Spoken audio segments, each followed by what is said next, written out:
देख पा रहे होंगे कि यहाँ ना तो कोई पुलिस फोर्स किसी को प्रोवोक कर रही है, किसी को भड़का नहीं रही, किसी को मार नहीं रही, किसी को किसी भी प्रकार से कोई नुकसान पहुंचाने की कोशिश नहीं कर रही है, ना एडमिनिस्ट्रेशन की टीम, ना पुलिस।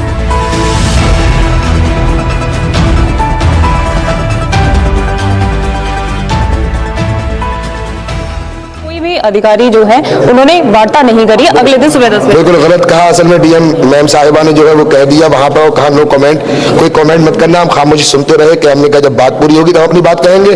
तो कहा उन्होंने, डीएम जो साहिबा थी उन्होंने कहा कि सिटी मजिस्ट्रेट साहिबा ने उनको बताया। तो हमने तुरंत सिटी मजिस्ट्रेट साहिबा से ये बात करी, शायद आप लोग भी देख रहे थे कि हमने उनसे कहा कि आपने जो है डीएम साहिबा ने काजी शहर का नाम लिया, मैं काजी शहर हूँ, एक लम्हे के लिए भी मेरा मोबाइल स्विच ऑफ हुआ तो आप दिखा दें ना, इनका ना हम लोग और भी लोगों का सबने कहा, मैंने कहा एक लम्हे के लिए भी मेरा मोबाइल स्विच ऑफ नहीं हुआ। वो बात झूठी है, आप साबित कर दीजिए, प्रूफ दिखा दीजिए। जिस तरह से वहां पर जिस तरह से माहौल बना था, तो कहीं ना कहीं आपकी भूमिका नहीं थी कि आप वहां पे अनाउंस कराएं। मुझे इल्म ही नहीं था। अच्छा, मुझे मालूमात ही थी। मैं जामा मस्जिद में, मुझे तकरीबन 6 बजे के आसपास मालूम चला है। उसके बाद आप लोगों की ओर से, उसके बाद हम मस्जिद में कैद हो गए। आप कैद हो गए? हम मस्जिद में कैद हो गए। हमारा जो इलाका है बाजार में है, वहाँ कोई बस्ती नहीं है, जैसे थोड़े इक्का दुक्का लोग रहते हैं और वो बस्ती दूर है, और किसी भी इमाम को जो है कोई भी खबर नहीं पहुंची। जैसा मुझे सब लोग बता रहे हैं, हमारा स्टाफ पूरा यहाँ मौजूद है, किसी को कोई इत्तला बता रहे हैं जैसे लोग की इत्तला नहीं मिली।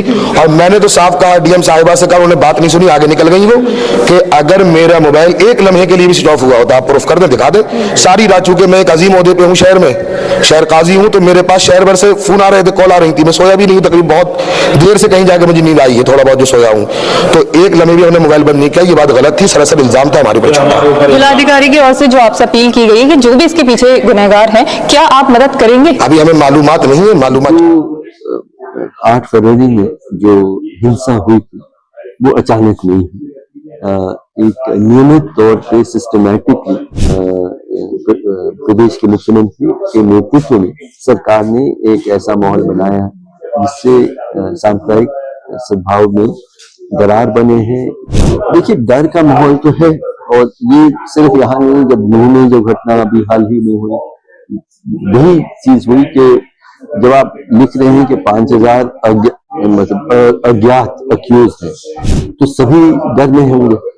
तो बड़ी मात्रा में मुसलमान नौजवान या मर्द पलायन कर रहे हैं। और खास करके मैं 6 जिलों में डीएम रहा हूँ। डीएम के अधिकार क्या हैं, जिम्मेदारियां क्या हैं, वो बहुत अच्छी तरह से समझता हूँ।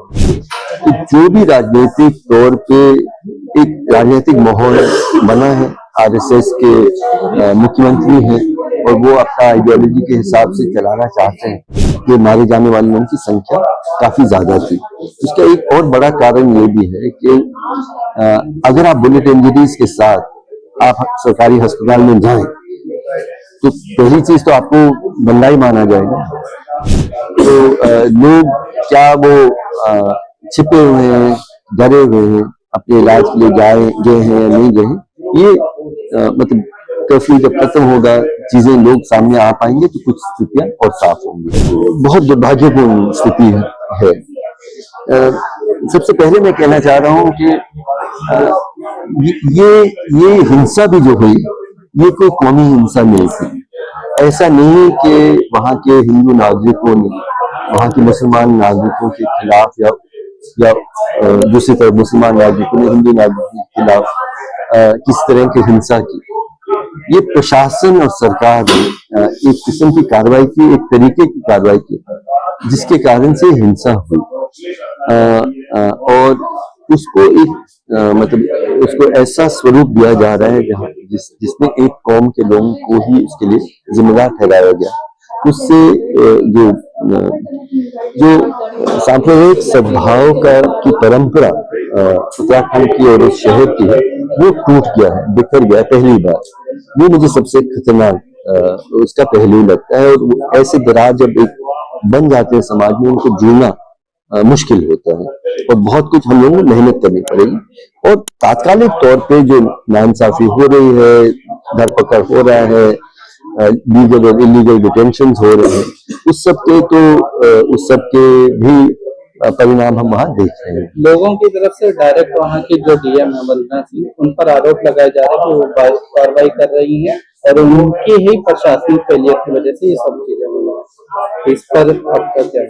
नहीं, मैं इस आकलन से सहमत हूँ और खास करके मैं 6 जिलों में डीएम रहा हूँ।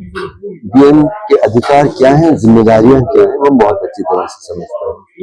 तो जो भी राजनीतिक तौर पे एक राजनीतिक माहौल बना है, आरएसएस के मुख्यमंत्री हैं और वो अपना आइडियोलॉजी के हिसाब से चलाना चाहते हैं, लेकिन प्रशासन इसलिए खड़ा है कि वो संविधान की रक्षा करे और जो कमजोर वर्ग का व्यक्ति है उस समूह है उनकी रक्षा करेगा, वो उन्होंने नहीं किया और इसलिए मैं उनको जिम्मेदार ठहरा। वहाँ पर मृतक और जो घायल हैं उनके सरकारी आंकड़ों में और जमीनी आंकड़ों में कुछ फर्क देखने को मिला?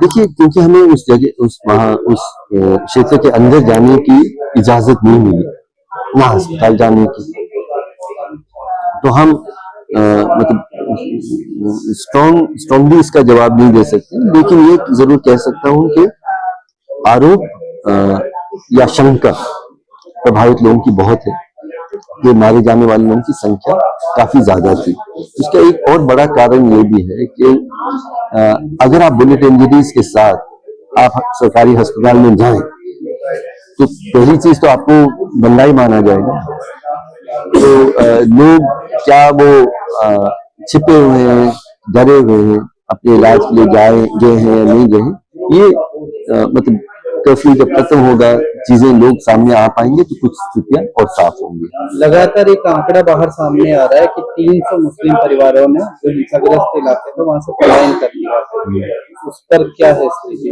देखिए, डर का माहौल तो है और ये सिर्फ यहाँ नहीं, जब नूह में जो घटना अभी हाल ही में हुई, यही चीज हुई कि जब आप लिख रहे हैं कि 5000 मतलब अज्ञात अक्यूज हैं, तो सभी डर में होंगे, तो बड़ी मात्रा में मुसलमान नौजवान या मर्द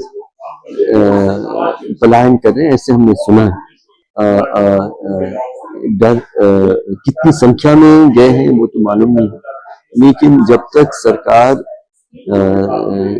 आश्वस्त नहीं करे, लोगों को आश्वासन नहीं दे कि उनके साथ न्याय होगा, तब तक ये इस तरह के डर में लोग पलायन तो करेंगे।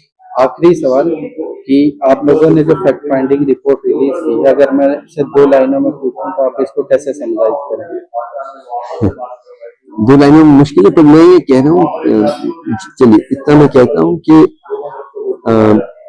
जो 8 फरवरी में जो हिंसा हुई थी वो अचानक नहीं हुई, एक नियमित तौर पे सिस्टमैटिकली प्रदेश के मुख्यमंत्री के नेतृत्व में सरकार ने एक ऐसा माहौल बनाया जिससे सांप्रदायिक सद्भाव में दरार बने हैं, नफरत और डर की बात बढ़ी है, मजार जिहाद जैसे लफ्जों का इस्तेमाल मुख्यमंत्री खुद करते हैं, तो उस पृष्ठभूमि में हम ये हिंसा को समझते हैं। वहाँ के प्रशासन ने भी जिस तरह की कार्रवाई मस्जिद को डिमोलिश करने में, ऐसे वक्त में जब वो सील था और न्यायालय में उसका विवाद चल रहा था, उससे लोग भड़के, लेकिन आखिर में ये कहना चाहता हूँ कि जो भी परिस्थिति थी, हिंसा जो हुआ था बहुत दुर्भाग्यपूर्ण है और उसको किसी तरह का जस्टिफिकेशन नहीं हो सकता। आपके साथ जुल्म भी हो तो हमें हमारे चैनल के साथ जुड़ने के लिए सब्सक्राइब करें और बेल नोटिफिकेशन दबाना ना भूलें।